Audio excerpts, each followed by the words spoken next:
Today I'm in my kitchen and I thought I would do a couple of Christmas recipes, bake a couple of things that I bake year after year and have for years and years and years in my family that my children have always really liked, and now my grandchildren are starting to like. Before I do that, I always have a rule that I don't make another video until I've caught up with everybody, I've answered everybody's comments, and I have watched all people that I've subscribed to watch all their videos. This week and the last few weeks, my daughter and son-in-law Bob that you met and their oldest daughter have been in rehearsals and in performance doing the Nutcracker in another town. So I have had pretty much daily been in charge of their other children and going back and forth and taking them to rehearsals to see their parents and getting the kids and putting them to bed at night. So I have been extremely busy. I'm really behind, so I'm kind of breaking my rule and doing another video right now. I have to babysit. Tonight is their last performance, and after I put them to bed, then hopefully I can catch up with everybody. But I do want to apologize for that because I don't like to be rude. Okay, today the first recipe, and I'll get up in just a minute, the first recipe that I'm going to do is one that I mentioned is one of my favorites in my last video. We call it, I don't know what its original name was, we call it a very rich cookie. And right now I'm going to insert a list of the ingredients.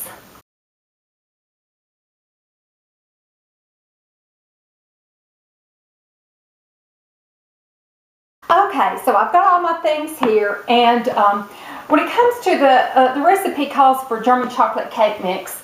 I could not find one that was gluten-free, so I just got regular chocolate cake mix.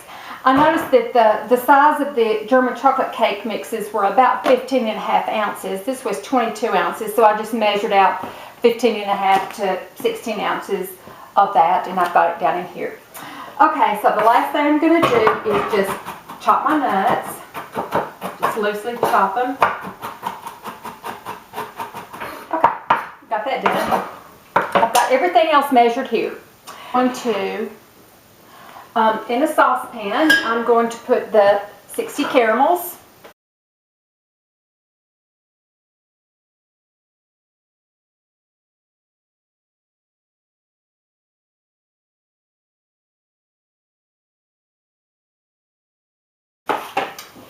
And then I'm going to add a half a cup of my evaporated milk and just put it right down in there.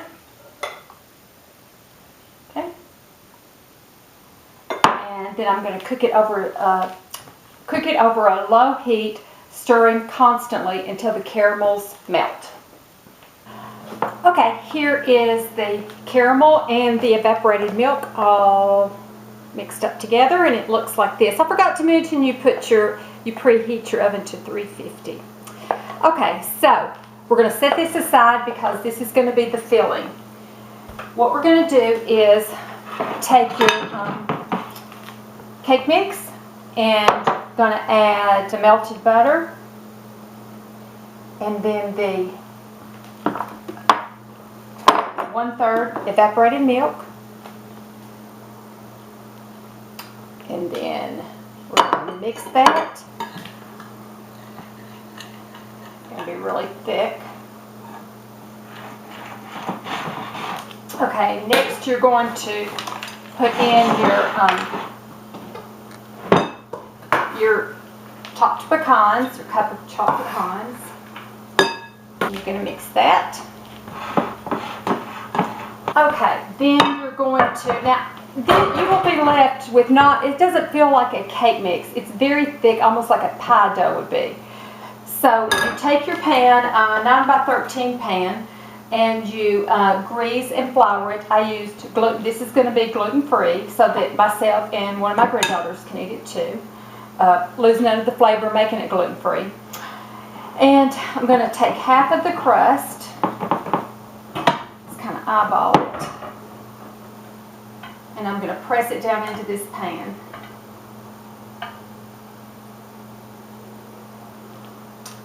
Okay, you're going to have to work it because It's a thin layer. You get just a little bit more. Just kind of, spread it out the best you can. There's butter in it. All that butter does help it not to stick to your fingers and helps you to be able to kind of manipulate it better. Kind of like doing a pizza dough out or something. Kind of let your fingers kind of melt it a little bit.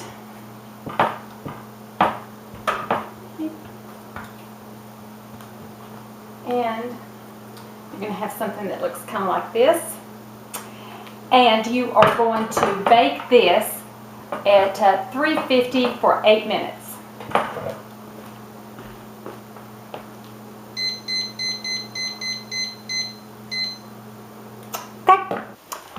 Okay, here is what it looks like. I wish I could see it. This monitor is really bad. I'm getting a new camera for Christmas. I hope I put it on my Christmas list because I can't see in this monitor too well.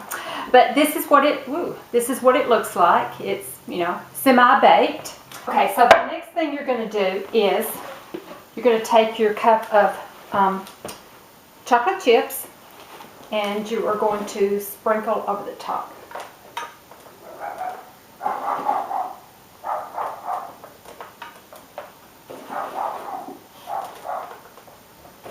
And you can see it's all, semi-baked. You can hear it kind of topple over there. And the chocolate chips, just really melt nicely.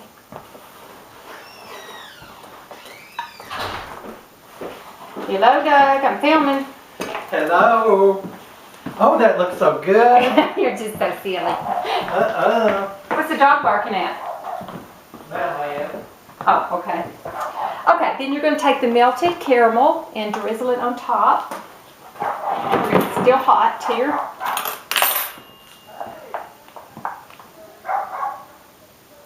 There we go.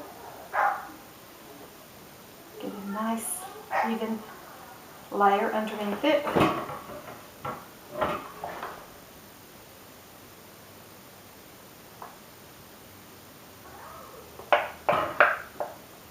Try to drizzle it as evenly as you can.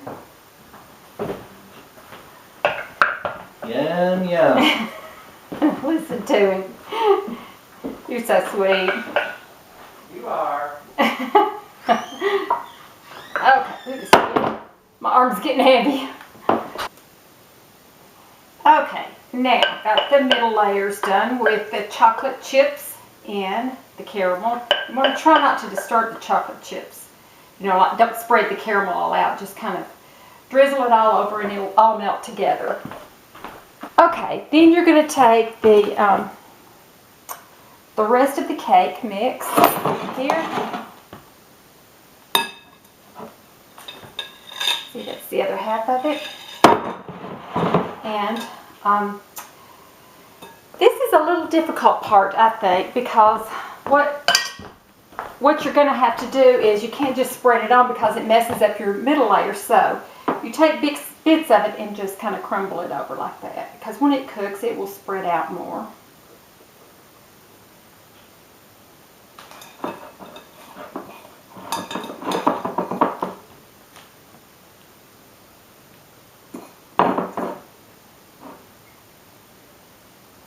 Sometimes I just kind of take my fork and just gently spread it out without,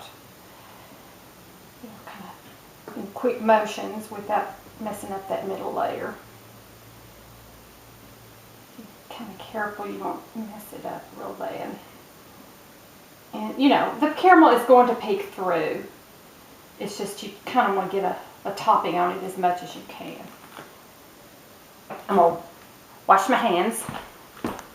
Okie dokie. Now we're going to bake it for about another 18 to 20 minutes. I'll set it at 18, but I might want to go 20. So back in the same oven.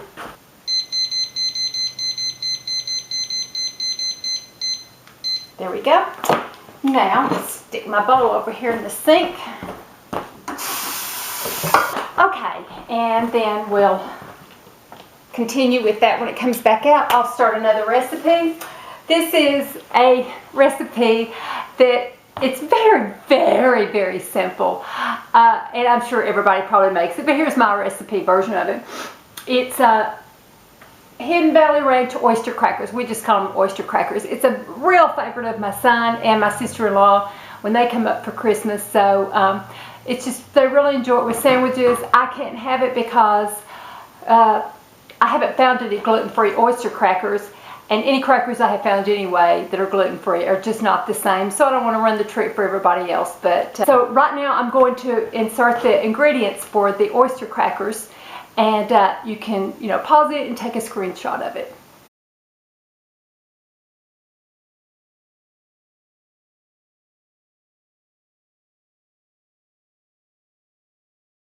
So I've got me a big bowl, and first thing I'm going to do is I've already measured out, I've got my package of the Hidden Valley Original Buttermilk Recipe salad dressing mix, and I've got right here, I've got my 3/4 cup of salad oil. I've got a teaspoon of lemon pepper, a teaspoon of garlic powder, and a teaspoon of dill weed. So I'm going to, in a big bowl like this, I'm going to, golly, I wish I could tell if that's showing up. I'm going to pour in my oil. Oh, I'm sorry. First thing I'm going to do is preheat my oven to 250.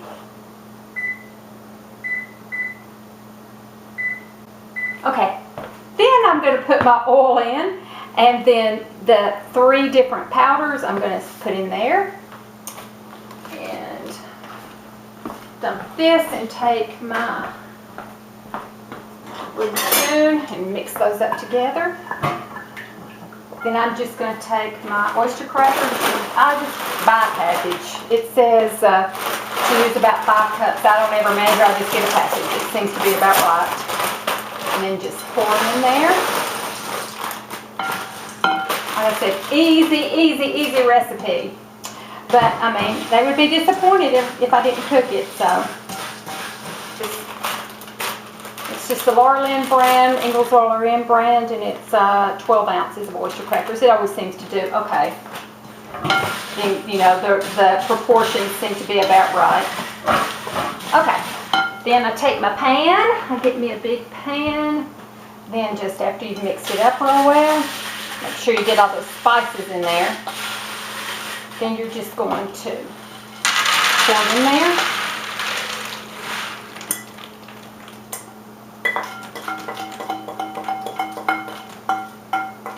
And mix it all up.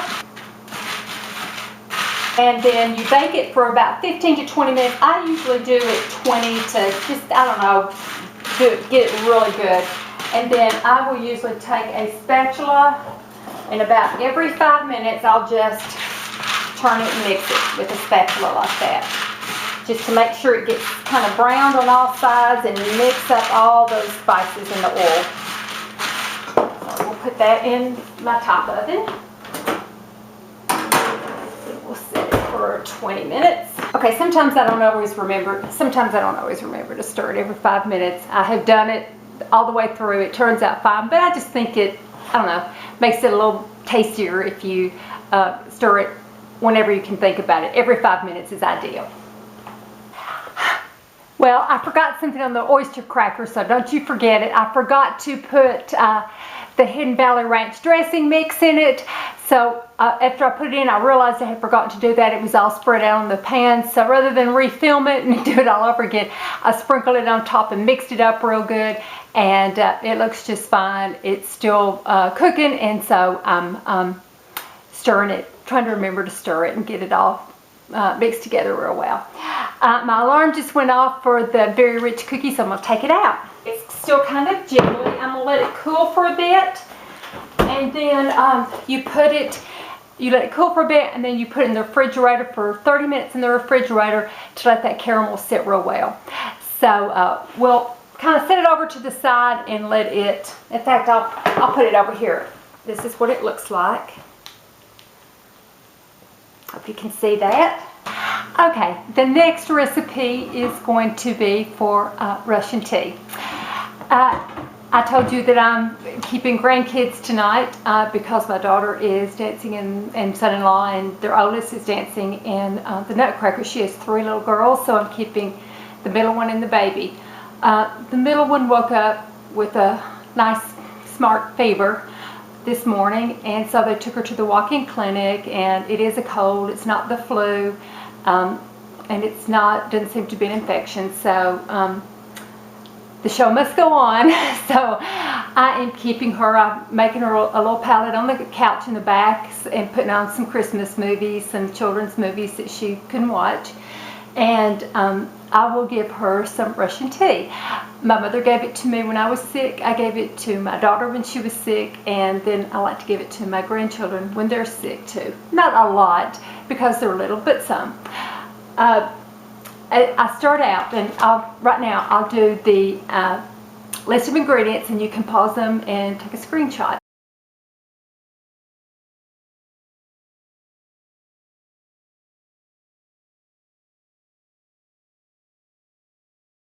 Okay, so the first thing that we're going to put in, we're going to take I use this every year. It's just a plastic container that locks really nicely, because you don't want to get any kind of moisture in here, or the tea. It's an instant, and the tea won't do as well. So just I put it in this container. Sometimes I double it, but I'm going to give you the basic recipe and do the basic recipe for just one container of it. So I'm going to take the first one is 3/4 cup of tea. Let's see if that'll fit in here.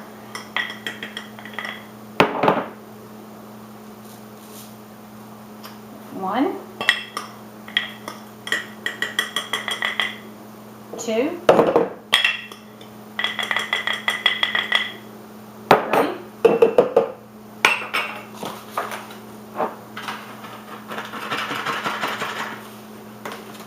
Okay, got my tea in. The next is 1½ cup sugar. Sugar here. So here's 1 cup.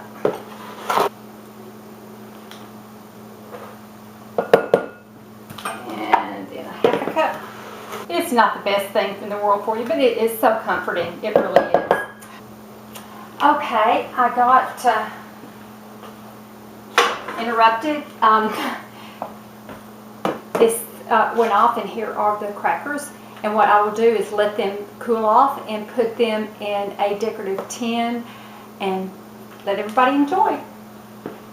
Okay, I've got for my Russian tea, I've got my tea, and always be sure, or I do, with, since I give it to my grandchildren, and my daughter and daughter-in-law don't use caffeine either, so I always get the decaffeinated tea, just the simple, unsweetened, decaffeinated.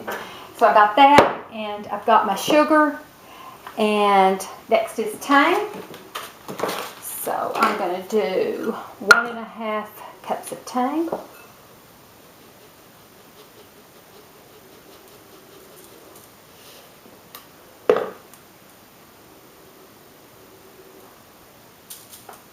That's 1.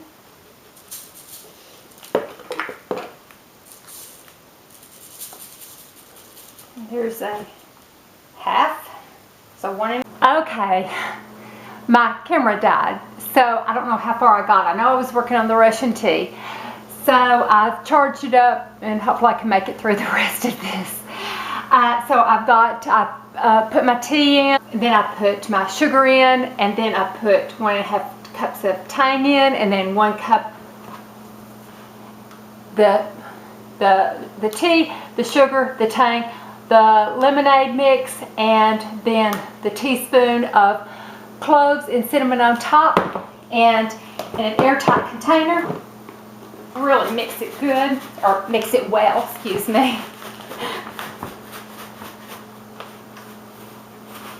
Okay, and that is it. And then when you're ready to serve it, just put about, you'll have to taste to see, but we like about 3 good tablespoons in a nice, nice good sized mug of hot water.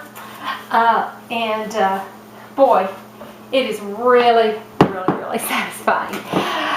It'll really warm you up. Okay, so I've got my oyster crackers done, and I've got an old tin that I clean out and line with aluminum foil to make sure that I don't get any old germs in there. Put that in there.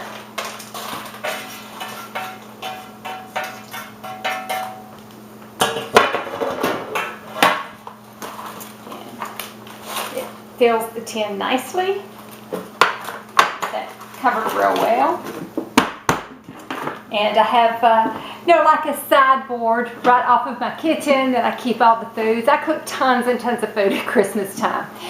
I probably won't vlog anymore. It might be too boring, but I do lots and lots of food. Okay, got that done. Got my Russian tea done for today. This is my goals for today. And this is my very rich cookie. I have had it in the refrigerator for 30 minutes. The caramel is just really nice and set. It's still slightly warm on the bottom before I go to cut it.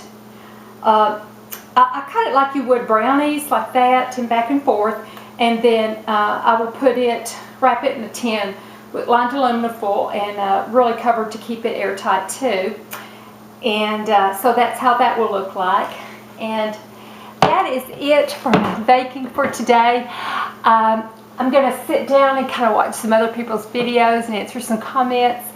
And then while I'm babysitting tonight, I'll do some more and then edit all this. And that'll be it. I love Christmas.